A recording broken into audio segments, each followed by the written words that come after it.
একটা live view দিব যে আমার অলরেডি ইয়ে চলতেছে, লাইভে আছে। না না, আমাদের রান্না করা আছে। গাইজ আপনারা আসুন দেখুন, আমাদের অলরেডি এখানে একদম ঐতিহ্যবাহী দোকান বলতে হবে ওনাদের। নাম কি? দোকানের নাম বালি রেস্টুরেন্টে।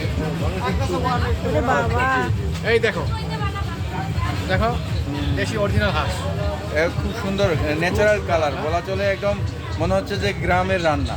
আসলে গ্রামেই আসছি, লাকড়ি রান্না, খুব ভালো লাগবে। আরও আসেন সামনে, আরও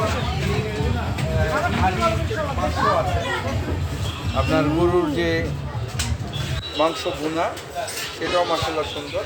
আবার ওখানে ওনাদের পিঠা হান্ডি, আমরা হান্ডি বিফ বলি যেটাকে, সেটা এখানে আছে। আজকে আমাদের রাতে ডিনারের জন্য আমরা সিলেক্ট করতে চাচ্ছি হান্ডি বিফ এবং দেশি হাঁসের মাংসের ভুনা।